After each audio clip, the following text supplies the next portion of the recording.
Remembering that this is my life and it's not a dress rehearsal. I don't get a chance to do it over again when I get to the end of it. Makes me think, well, I might as well just and do it and just see what happens. Hello! I have not filmed a podcast, sat at my desk like this for quite a while, but you know what? It's a blue sky outside, and yesterday I was doing a live session inside of a membership, and Amanda asked a brilliant question. She said, if you were starting all over again, what would you do? And I was like, that's going to make a really great episode on the podcast, so I'm going to film it. So I just thought I'd sit down today and I wanted to share this. I want to share what I would do if I was starting a business from scratch tomorrow. The steps that I would take. I know so many of you are in that phase of starting a business and wanting to know what are those things you should be focusing on when you're starting a business. So let's dive into it. So if I was starting a business from scratch or starting all over again, honestly, the first thing that I would be doing would be dreaming. I would be like, if I was, for example, tomorrow, like all of a sudden my business did not exist, the first thing I would be doing is dreaming and thinking about what could I make happen? What do I want to make happen? I think it's also really important when you're at the beginning of starting a business to really think about the kind of life you want to live, because really, what is the point in building a business if it's not going to help you to live the life you want to live at some point in the future? So I think it's really important to kind of dig into that. So giving yourself space to dream and to connect with yourself, to tune in, to see what ideas are coming up, and to really get intentional about what does my dream life look like and what would my dream business actually look like. And just starting there, just starting to ponder on that. The other thing that I would be doing, next to that is working on myself. For me, this is so key when you're starting any business or, quite frankly, anything in life. I think working on yourself is so important because it's so easy to come up with ideas and then to feel like you're an imposter, to feel like you're not good enough, to feel like you're a fraud. It's so easy to knock yourself and then feel like you can't do it, you're never going to make it happen, or people like me can't make this happen. It's too easy. So I would be really working on myself, on making sure that I feel like really strong in myself and I feel like I can do it. So for me, when I do that inner work, things that really kind of get me going and help tip me over the edge with my ideas are remembering that this is my life and it's not a dress rehearsal. I don't get a chance to do it over again when I get to the end of it. So that helps me to make more courageous decisions and makes me think, even though there's fears or, oh yeah, but maybe it's not a good time right now, that thought of this is it's not a dress rehearsal, makes me think, well, I might as well just and do it and just see what happens. It always gives me that courage to go through with my crazy ideas. So I would be working, when I say working on myself, it's, it is just kind of tuning in with those thoughts and watching, personal development things, or, even if it's just on YouTube or listening to podcasts or anything that are on, how to become the most successful version of yourself.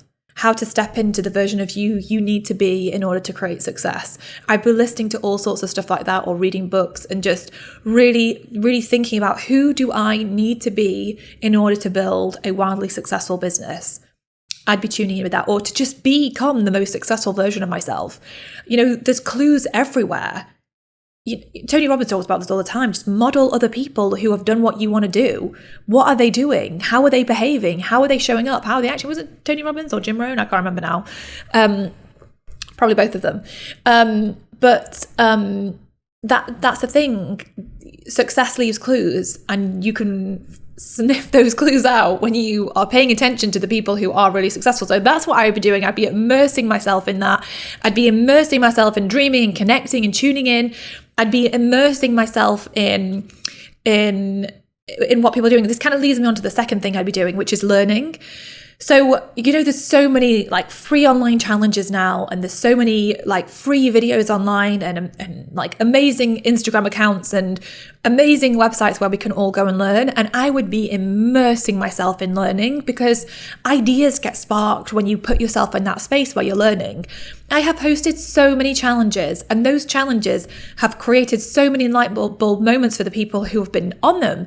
People who at the beginning of the challenge felt like, I don't know what I could do, I don't know if there's anything, and feeling really like down, to then doing the challenge and having an idea and feeling so inspired, so fired up, so motivated, so much clarity, and then they go on and they get started, and then by the end of the challenge they made a blooming sale. I've seen that happen so many times. So putting yourself in environments where it's going to really get you fired up, it's going to really help you to see new opportunities, it's going to allow you to explore ideas or allow ideas to bubble up within you. So I'd be putting myself in those environments, which quite frankly, these things I'm telling you right now are the things that I did when I started FEA.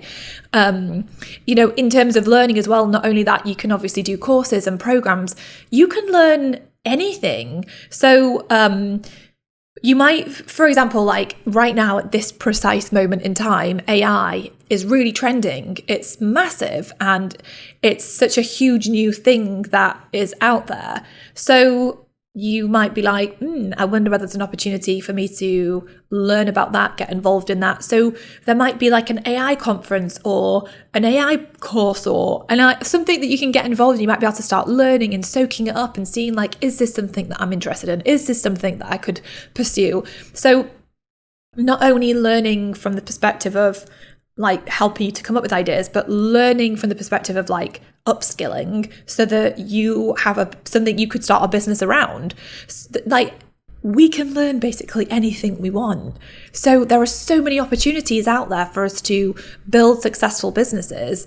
So if I was kind of stuck and I wasn't even sure like what kind of business I was going to start, I would just be learning and soaking it up and learning from people. And before I even started the Female Entrepreneur Association, I joined a mastermind to learn about online businesses. And I'm so glad I did.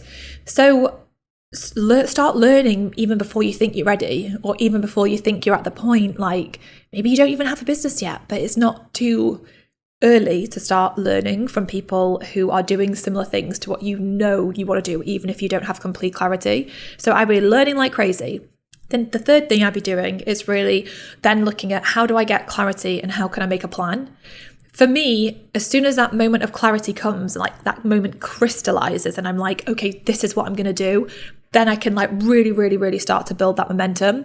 So having that clarity, creating that plan, I would then begin to focus on, what does this look like? What is the idea? I'd be looking at validating the idea. And when I say that, I mean, I say it loosely. I don't think this is something that you need to do like loads or spend loads of time on. I would be just looking at the fact that, do I think this is something that's viable? Do I think I could create something with this that people would want at some point? Maybe someone would want to buy something from me. Like, who are my audience here? Who am I trying to serve? And would I have anything for them to buy at some point that would be easy, something that they genuinely would want? So I began asking myself those questions. For example, when I started the Female Entrepreneur Association, I didn't have a clue what I was going to be selling. But I knew that if I brought together women who were building businesses and I brought them together in a community, I knew that at some point I would be able to create something that they would likely want to buy. I knew that women who were building businesses were likely to invest in themselves. They're likely to buy things to help them to, evolve, develop, grow their business, make it more successful. So I knew that even though I didn't have a product idea when I started FEA, that it was likely that when I did come up with one, that if I'd built an audience, that those people would buy. So who are you targeting? Who are your audience? And do you feel like it's viable? And honestly, I have started things in the past or done things where I've started it and it's just fizzled out. It's not really worked. So I think it's okay to not always fully know. I think this comes back to the point at the beginning around like, you live one life. Sometimes you try things and it doesn't work out the way you think. And it's like, okay, well, what's the next thing? And it's just like a little breadcrumb in your journey. So So it's okay to not have this perfectly figured out. It's okay not to know all the answers. It's okay to try something and for it to, not work out. But sometimes I find that those things that I tried that didn't work out led me to the next thing that then did work out. So I'd give myself, freedom to be creative, to get clarity, to kind of put a plan together, to think through, like, is this a viable idea? The next thing that I would do then, once I've got that clarity, once I've got that idea, once it's more solidified in my mind, I would then start looking at, okay, so what is my mission with this? What am I really trying to achieve? What is it that I'm really setting out to do? So when I started the Female Entrepreneur Association, I knew that my goal was to create it's quite lofty, to create the largest online platform to bring women in business together from around the world to feel inspired and empowered to build successful businesses. It was something to that effect. So I really knew what my mission was. I knew what I was trying to do and like the way I was trying to help those people. I also knew who my audience were. They were women starting businesses or building businesses. And I didn't have like granular detail as to like who specifically they were. It was quite broad, but I just kind of went with it. I had this, I knew vaguely what I was my mission was, and I knew vaguely who my audience were. And that was enough for me to kind of get going with putting a website together, with connecting with people, with networking, with talking about what I was doing, and to start like really building up a community. So I think having that clarity early on and like, this is what my mission is, this is what I'm here to do, this is what my business is about, having that clarity around that, and then knowing this is who I'm serving, these are the people I'm trying to attract to me, these are the people that I want to connect with. Knowing those two things is so important, because otherwise I see this all the time, people not having clarity around those two things and then just feeling like I don't know what to put out there, or nothing's really landing because they don't really know who they're talking to or what their mission is. So again, I don't think you have to go overboard with it. I don't think you need to have it like in granular detail about your mission and your audience. I think you just have to have a bit of a vague idea as to what you're thinking and what you're trying to, like, who you're trying to work with and how you're trying to help them, and like what your mission is as a business. And then really, at that point, I would then be going all in to build my audience. I feel like so often people put off building their audiences until they've got something to sell. And then they have something to sell, which has taken them ages to create. And then they don't have an audience, and then it's not selling. And then it's like crickets, and it's so demoralizing. Like, oh my gosh, this isn't working. And then they feel so frustrated. I hear people asking me all the time, can I actually start building an email list before I have anything to sell? Can I start running ads before I have anything to sell? Yes. So for me, to be fair, I did take a while. I don't think it has to take this long. So it took me 2 years, roughly 2 years from when I started the Female Entrepreneur Association to when I actually created something to sell. And in that time, all I was doing was building my audience. I was creating a community of women who were building businesses. I was building my email list, my subscribers. I was nurturing those people. I was creating content. I was making a video every single week. I was posting out on social media. I was networking in groups with people. I was networking in real life events with people. I was connecting with organizations. I was going and speaking on stages for free. I was getting myself out there. I was creating credibility. I was getting myself on the radio. Even when I had nothing, I wasn't making a penny. I was doing all these things. I started winning awards. And literally I wasn't selling a single thing. I wasn't selling anything. So you don't have to wait to start doing those things. You don't have to wait until you've got something to sell in order to start doing those things. You can start doing those things now. And it is important, right at the beginning, it's important that you do. So if I was starting from scratch all over again, it's exactly what I'd be doing. I'd be trying to get myself out there, create visibility, be known, connect with people in the industry I'm trying to go into, connect with organizations, connect with people. I'd be in groups, I'd be networking, I'd be putting myself out there on social media. I would be trying to create a little storm around what I'm doing, creating that visibility, and building my email list. 100% I'd be building my email list, and maybe even tinkering with ads, even if I had nothing to sell. So I started running Facebook ads when I was building FEA in 2011, and I didn't really have anything to sell until the end of 2013. And the ads that I were running were ads to create visibility. Sometimes I was just putting ads out there that were inspirational quotes. At some point, I actually started building created a freebie. I didn't actually create a freebie, my first official proper freebie, until March of 2013. But by that time, I actually knew a thing or two about ads. So I could run ads. So when I launched that freebie, I got 6,000 people signed up to it because I didn't wait until I was ready, until I had the freebie to start running the ads. And you might think, well, that was silly. Why are you doing that? Isn't that just a waste of money? But I was just tinkering around with like $5, like $5 here, $5 there. I was learning, I was like getting better at it, I was understanding it more. How do I leverage it? So that meant that by the time I launched my membership, I had 18,000 people on my email list already. I had tens of thousands of people following me on social media, and I already knew how to run ads. So that meant as soon as I hit go on my membership site, I had hundreds of people, and that's how I got to 1,000 members joining within that first year, because I already had those skills. And so for me, I really feel like if I was doing it all over again, that's what I would be focusing first on. How do I build that audience? Now, obviously, if I was doing it all over again, it wouldn't take me 2 years to put a product out there. That only took me so long because I was so in my own way with creating something, because obviously creating something, especially like I've had other businesses where I've sold other people's services, and that's fine. But when it's your own thing and it's your own product, your own idea, it's obviously a lot more terrifying. And it took me a long time to get out of my own way. But yeah, be building your audience from literally day one. Get yourself out there and be building your audience. It is the best thing that you can do, because if you have an audience of 500, 1,000, 5,000, 10,000 people in your world, in your community, on your email list, following you on social media, then when you do create something to launch, you have got a group of people who are going to be so excited to buy from you. Not only that, you can then work and collaborate with those people to create something for them. So when I was creating my membership, I was surveying my audience. I was asking them, I'm thinking about doing this membership. Would you be interested? Would you want to pay monthly? Would you want to pay annually? What would you want to be included? And I was like testing out, like, are they actually interested? And then when they said yes, like, what would you like to see? What do you want me to create? And I was co-creating it with them. And that's what you can do when you start to get an audience. And so anyway, then obviously after building my audience, I'd be focusing on creating a product. And like I said, I'd try not to take 2 years to get it out there. I'd try and get it out there fairly quickly.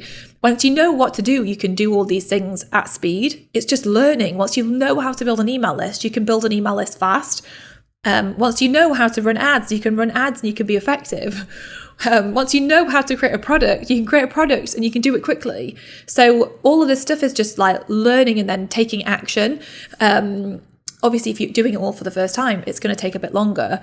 But yeah, I'd be creating a product, looking at what I can sell, looking at who my audience are, what are their needs, what are their desires, what are their frustrations, how can I serve them, how can I help them, how can I add value, how can I do it in a way that feels really good for me, what gets me excited, what makes me feel good. I'd be learning, I'd be exploring the options, and I'd be figuring out what would be a really good option. Obviously, for me with FEA, the first thing I launched was a membership site, which was really incredible because it was recurring revenue. And I do love recurring revenue because it creates security in your business. You can then know month on month what you're expecting to earn. You're not going out at the beginning of the month at zero.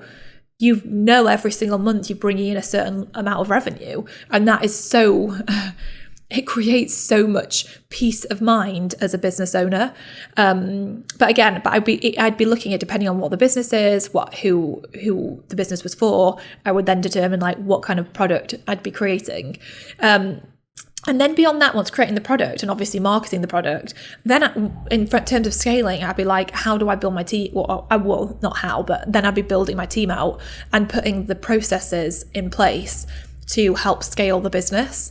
But yeah, really starting from scratch. Those are the things that I would do. It is not rocket science. When you break it down, it doesn't feel like it, but it is actually quite straightforward. There's only a handful of things that you really need to focus on. There's only a few things that you need to get really, really, really good at. And if you can just get good at those things, you will break through and create so much success in your business. Like, once you know those components, which really are like, firstly, working on yourself, because honestly, we are our own worst enemy. And I think as well, just people in general, especially though as business owners, most people get in their own way, trip themselves up, hold themselves back, stop themselves, send themselves in circles. And that is honestly most people's biggest downfall. So I would work on myself, and I work on myself now because I know that about myself. I know I can trip myself up. Always learning at the beginning, yes, but always learning, always growing, always trying to model people who are 5 steps ahead of where I'm at, always trying to understand what they're doing, how they're doing it, working with them. I invest so much in learning because I know it's going to help me to keep evolving and evolving and evolving. So it's so crucial, especially at the beginning, but I mean, to be fair, throughout your whole business journey. And then having that clarity, having that plan, getting going with it, and then mission, audience, building your audience, focusing on building your audience. Literally go all in with that. Do it before you're ready. Do it before you feel ready. Even if you feel terrified about it, just go for it and remind yourself that you get one life. You might as well get yourself out there and just do this, because think of the impact you could have. Think of the success you could create. Think of the amazing things that you can make happen once you've built that audience. Then create your product. Get your product out there, and then look, how do you scale? I mean, by that point, it's a different game. So anyway, I think just want to highlight that it doesn't have to be super complicated. Keep it simple. Focus on, like I said, becoming good at a few things, and you will be able to build a successful business. Anyway, that's what I would do. And I hope that it's been helpful. And if you want me to go deeper into any of these pieces, or you have any other questions, please drop me an email. I'll leave the email in the show notes. And I would love to do another episode and talk more about this. So yes, let me know. But or come over on Instagram at I am Carrie Green or at Female Entrepreneur Association, and send me a DM and ask me any of the questions that you have. I'm here to help you to build a wildly successful online business. So if you need anything, let me know. Anyway, enjoy the rest of your day, and I will see you next week for another episode of the She Means Business Show. If you want more help to build a really successful online business, then come and take our quiz. We're going to ask you a few simple questions, and then after that, we'll give you a personalized plan for how you can build a really successful business based on where you are at. Go and take it. The link is below, and I will see you in the next episode.